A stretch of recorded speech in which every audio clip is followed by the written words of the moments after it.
keponakanku. Mari kita kembali mengikuti kelanjutan kisah Mahabharata. Setiap kali ada manusia dengan maksud jahat terlahirkan, seluruh alam semesta pun bisa merasakan itu.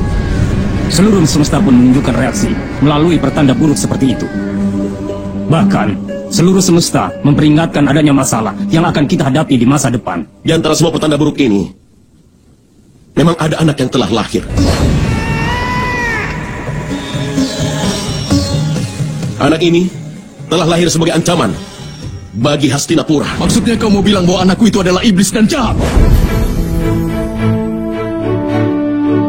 Episode kali ini menceritakan tentang kisah kelahiran 100 Kurawa yang mengguncang kerajaan Hastinapura. Kelahiran 100 putra Raja Destrarastra ditandai dengan terjadinya gejala alam yang tidak biasa di Hastinapura. Itulah yang tertulis di kitab yang mulia. Anak-anak yang jahat pada masyarakat juga lahir di dunia ini setiap hari. Kalau memang kitab itu benar adanya, suasana seperti ini harusnya terjadi setiap hari, benar kan, Kripa? Ini bukanlah masalah yang kecil, Sangkuni, tapi ini akan jadi bencana. Bukan hanya bagi bangsa Kuru saja, bukan pula hanya untuk Hastinapura dan Kurusetra saja, tapi untuk seluruh kerajaan Arya. Demi kelangsungan hidup manusia dan untuk keselamatan dari bangsa, maka kita pun memerintahkan anak itu untuk dikorbankan.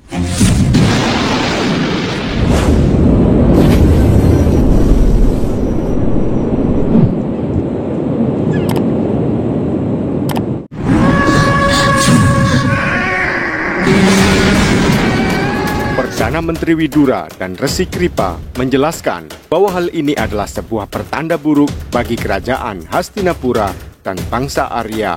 Lalu Resi Kripa menyarankan Raja Destrarastra agar melaksanakan sebuah pengorbanan untuk mencegah malapetaka tersebut. Sang raja menolak untuk mengorbankan putra pertamanya, yaitu Duryudana, untuk dijadikan sebagai pengorbanan. Katamu anak itu ancaman. Kalau dia ancaman, untuk siapa?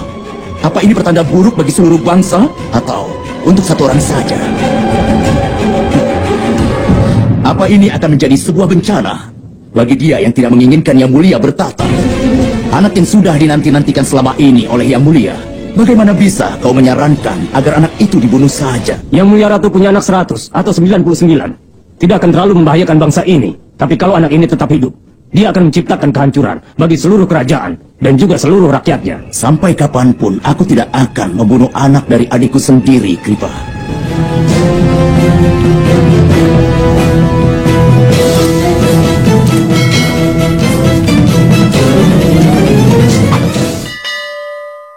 Untuk membayangkan mencabut hak hidup dari seorang anak, itu sudah membuatku sangat menderita, Ibu Ratu.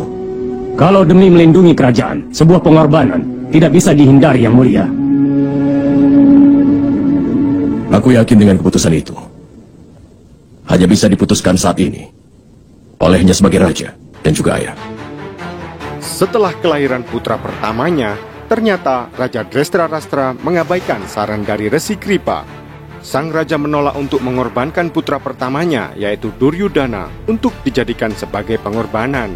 Hingga kemudian 100 anaknya lahir dan menjadi keturunan dinasti Hastinapura yang dikenal dengan 100 Kurawa yang kelak akan mengguncang kerajaan Hastinapura.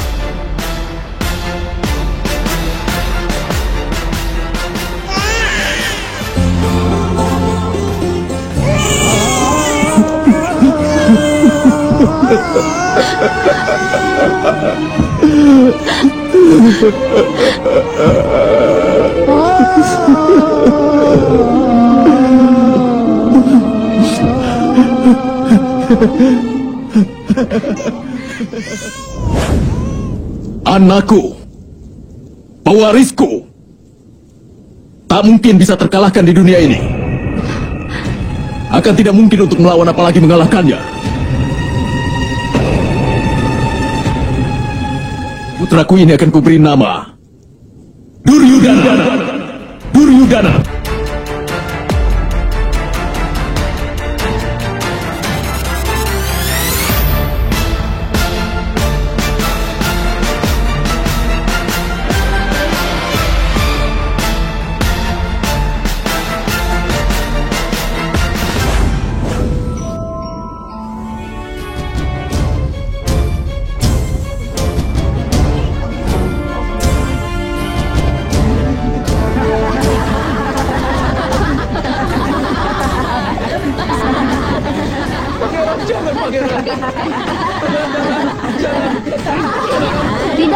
Pangeran. Tolong jangan ambil ikanku. Berani-beraninya kau mau menyerangku. Tidak Pangeran. Aku harus mencabut nyawanya. Ya! Akulah sang pangeran Dursasana. Dan akulah yang berhak menentukan keadilan.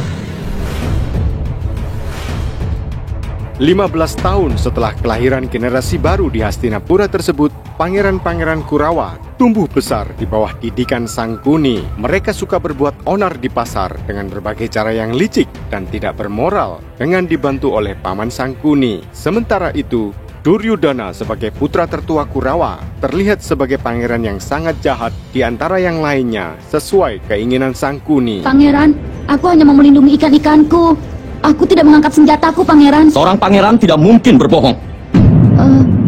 Kau melakukan kejahatan dengan mengangkat senjata di depan pangeran. Dan untuk itu, kau harus dihukum mati. Maafkan kami, Pangeran. Maafkan Angkat kami. tangan mereka. Berhenti!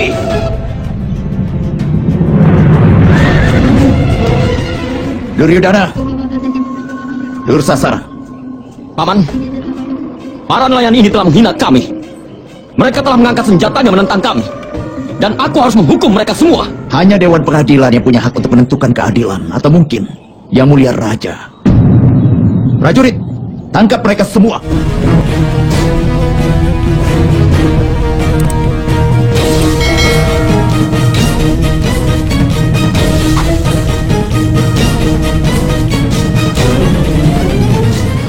Jangan mendebatku. Batu bisa menghancurkan batu, tapi tidak bisa menghancurkan air. Kekuatan yang bisa menghancurkan air hanya yang benar-benar tangguh. Mereka yang tidak punya apa-apa tidak akan bisa dikalahkan. Dan air bisa menenggelamkan batu.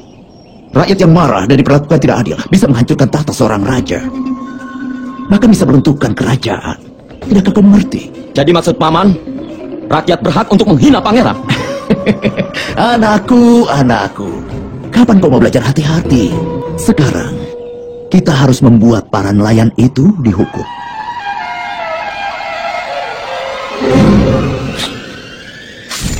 Paman, Jangan hentikan darah. Ini adalah hadiah untuk kebodohanmu. Saat mereka hendak menghadap ke depan Raja Drestarastra sekembalinya dari kampung nelayan, Paman Sangkuni dengan sengaja melukai lengan Duryudana. Hal tersebut lalu diadukannya kepada sang raja sebagai ulah para nelayan sehingga memancing kemarahannya dan seketika hendak menghukum para nelayan yang dianggap telah membahayakan nyawa Pangeran Kurawa. Yang mulia, kau tidak perlu lagi merasa khawatir, Yang Mulia. Aku tahu bahwa saat kau mendengar tentang Duryudana, kau pasti akan merasa khawatir. Karena itu aku datang ke sini buru-buru, Yang Mulia. Tidak ada lagi yang perlu dikhawatirkan. Aku sudah bicara dengan tabib, Yang Mulia. Lukanya akan sembuh, Yang Mulia. Nyawa Duryudana yang kau kasihi itu sudah aman dari bahaya, Yang Mulia. Siapa yang berani menumpahkan darah putraku? Pelakunya adalah para nelayan ini, Yang Mulia. Mereka bersama-sama datang untuk menyerangnya dengan senjata, Yang Mulia. Senjata siapa yang telah melukai Duryudana pasti akan sulit diketahui, Yang Mulia. anakku, Duryudana. Para penyerang Pangeran Duryudana harus mendapatkan hukumannya, bukan? Yang telah menumpahkan darah dari anakku hanya akan punya satu takdir. Penggal saja kepala mereka. Tunggu anakku. Itu terlalu kejam. Keadilan telah diberikan. Jalankan saja perintahnya. Maafkan kami, Yang Mulia. Yang Mulia, tolong jangan ambil nyawa kami. Ampuni kami dari mana, Yang Mulia. Maafkan kami, Yang Mulia. Yang Mulia, ampuni kami, Yang Mulia. Yang Mulia, ampuni kami dari hukuman mati. Ampuni kami, Yang Mulia. Drestarastra, keadilan macam apa ini? Aku sendiri sudah memeriksa Duryudana. Dia tidak terluka parah sama sekali. Darah anakku telah tumpah, Ibu Ratu. Bukannya memikirkan kejahatan yang telah mereka lakukan. Kenapa bicara soal luka yang ringan? Mereka itu telah berusaha untuk melawan. Mereka sudah berniat untuk membunuh pangeran. Apakah kejahatan itu hal biasa bagi Ibu Ratu? Meski tuduhan atas mereka benar, tapi kesalahannya tidak tepat untuk membuat mereka dihukum mati. Aku telah berkuasa lama sekali, Ibu Ratu. Aku juga telah berusaha bersikap sebijak mungkin seperti saranmu. Cara seperti itu bukanlah cara seorang penguasa. Kakekmu Santanu saja, dia penguasa yang penuh kasih dan berhati lembut. Bukan menakutkan. Aku juga mau mengingatkanmu, Yang Mulia. Aku juga mengingatkanmu. Aku mungkin bukan warga kerajaan ini, tapi aku mau mengingatkan juga, Yang Mulia. Tolong dengarkan saranku, Yang Mulia. Yang Mulia, kau harus membatalkannya, karena para nelayan ini adalah saudara dari Ibu Ratu. Ibu Ratu masih belum melupakan masa kecilnya dulu, bukan? Hati-hati Pangeran Sangkuni. Ucapanmu itu penghinaan pada Ibu Ratu. Kenapa? Mengingatkan seseorang pada asal-usul yang sebenarnya dianggap kejahatan Perdana Menteri? Yang Mulia, jadi apa keputusan akhirmu? Memikirkan kembali perasaan dari Ibu Ratu. Aku merubah keputusanku, Perdana Menteri. Para nelayan mulai sekarang diusir dari wilayah Kuru ini. Tidak ada satupun tempat di seluruh wilayah Kuru yang bisa mereka tinggali lagi. Tidak bisa. Maka patuhilah perintahku, perintahku, perintahku, perintahku.